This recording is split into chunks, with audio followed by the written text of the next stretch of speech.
va commencer par une simple question. On a le 32.5, on a le 42.5. Alors, ça veut dire que ces deux classes de ciment nous donnent la résistance maximale qu'on peut avoir sur 28 jours. Déjà, 42.5 n'est pas la résistance maximale. Salut à tous et bienvenue sur notre chaîne. Aujourd'hui, nous allons vous présenter 4 choses qu'il est très important de savoir avant d'utiliser un ciment sur votre chantier. Que vous soyez professionnel ou amateur, ces informations vont vous permettre de mieux comprendre les propriétés du ciment et de l'utiliser de façon optimale. Reste bien jusqu'à la fin parce que la dernière va te permettre tout simplement de démystifier le ciment. À très bientôt.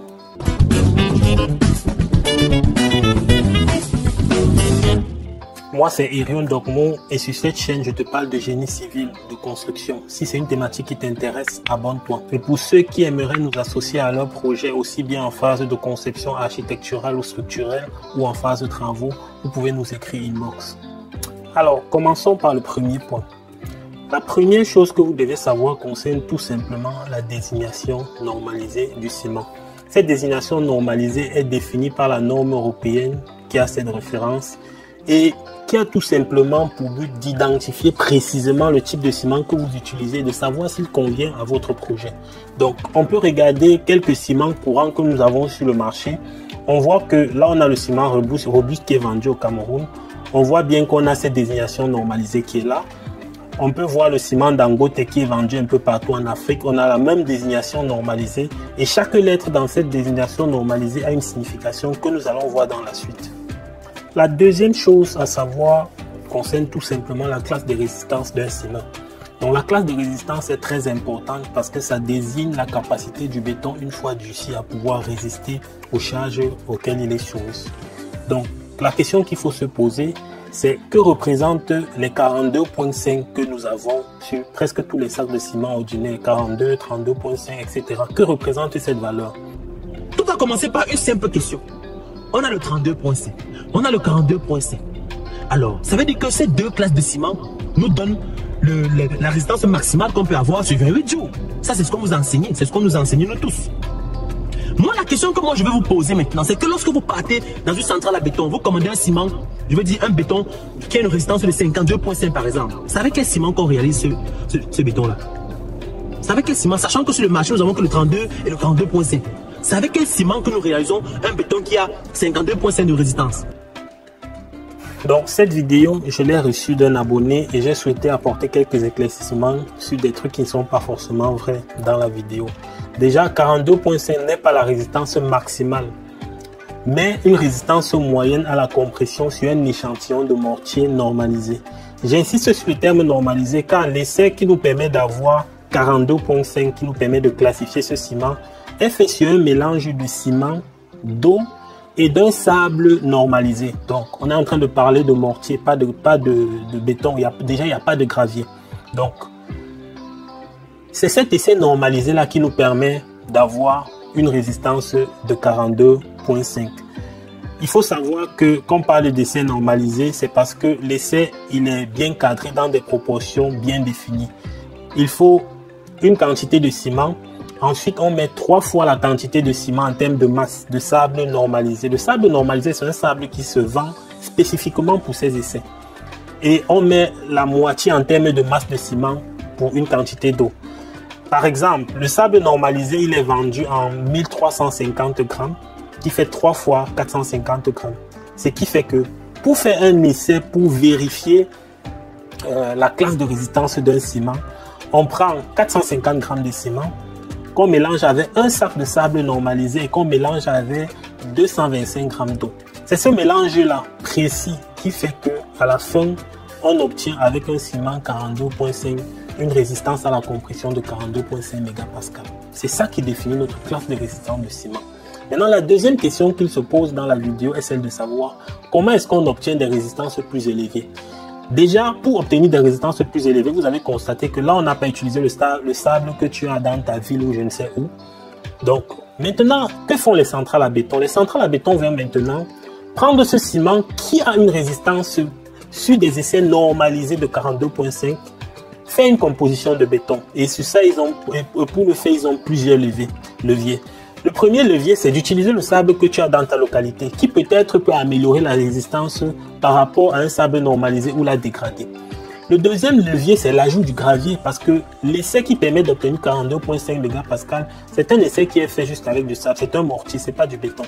Donc on ajoute du gravier avec une granulométrie bien contrôlée qui permet d'augmenter la résistance.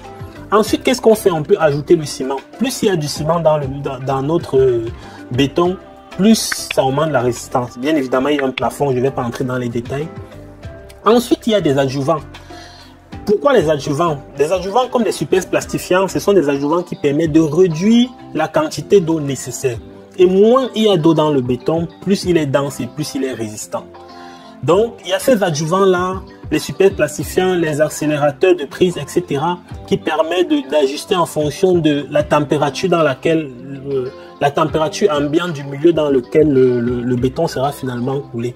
Donc, tous ces leviers-là sont donc utilisés par les centrales à béton pour optimiser la résistance. Et avec un ciment de 42,5 mégapascal, on peut atteindre des résistances, par exemple, de 50 mégapascal, tout simplement en utilisant ces leviers-là. Et à la fin, si tous ces leviers ne nous permettent quand même pas d'atteindre la résistance souhaitée, on a le ciment de classe supérieure qui est 52,5, qui va nous permettre encore d'aller chercher des classes de résistance allant jusqu'à 60 et plus. Donc, en résumé, sur ce point, 42,5, ce n'est pas une résistance maximale, c'est une résistance à la compression moyenne sur un échantillon de mortier normalisé qui respecte une norme dans des proportions bien définies, dans un milieu et un environnement contrôlé. Donc, la troisième chose à savoir concerne tout simplement la vitesse de prise du ciment. J'ai entendu dire que le ciment 32,5 a une vitesse de prise supérieure au 42,5, rien à voir. On vient tout simplement de comprendre que 32,5 comme 42,5, c'est la résistance caractéristique de ce béton, qui est tout simplement une résistance moyenne sur un échantillon de mortier normalisé. Maintenant, la vitesse de prise est tout simplement définie toujours dans le nom normalisé du ciment par la lettre qui vient après la résistance caractéristique. Donc ici, dans le cas de ciment Dangote, de ce ciment Dangote, on a une lettre R. Et ici, par contre, dans le cas de ce ciment qui est fabriqué en France, on a une lettre N. Donc, on a trois cas possibles. Le premier cas, c'est L pour tout simplement une prise lente. Le deuxième, c'est N pour une prise normale. Et le troisième, c'est R pour une prise rapide. Alors, la quatrième chose que vous devez savoir, c'est tout simplement les constituants du ciment. Et tout ça, c'est toujours dans la désignation normalisée du ciment. Et ça concerne tout ce qui vient avant la résistance caractéristique. C'est ça qui désigne les constituants et les proportions de ces constituants de notre ciment. Donc, notre ciment Dangote que voici, c'est un CM2B-2L. Quand je vais dans ce tableau, CM2, c'est tout simplement un ciment Portland composé. B nous permet d'avoir les proportions de clinker qui est l'élément principal de ciment. Donc, c'est un ciment Portland composé de 65 à 79% de clinker. On a tiré 2L et du calcaire. Donc, les 35% restants, c'est principalement du calcaire qui est l'élément secondaire de notre ciment. Donc, c'est ça qui définit notre ciment Dangote que voici. Et c'est tout simplement un ciment qui a une résistance caractéristique de 42,5 mégapascal avec une prise rapide. C'est tout. Pareil, notre ciment robuste que nous avons, c'est un CM2B-P, ce n'est plus 2L. On va dans le tableau. CM2B, c'est toujours un ciment Portland composé de 65 à 65% de clinker et de la pouzzolane naturelle. C'est ça. Et de la pouzzolane naturelle. Et c'est un ciment qui a une résistance de 42, une résistance caractéristique de 42,5 mégapascal avec une prise rapide. Donc, une fois que vous maîtrisez la désignation normalisée du ciment, vous comprenez exactement non seulement quelles sont les caractéristiques de votre ciment, mais également quels sont ses constituants. Et ça vous permet de choisir le ciment de façon optimale pour vos projets. Dans la prochaine vidéo, nous parlerons de l'importance du respect des normes de construction et nous verrons donc les conséquences du non-respect des normes sur certains chantiers. Donc, si vous avez trouvé cette vidéo utile, n'hésitez pas à liker, à vous abonner et à activer la cloche de notification pour rester informé de nos prochains contenus. Donc, n'hésitez pas aussi à partager vos expériences dans les commentaires. Nous serions ravis de vous lire. À très bientôt.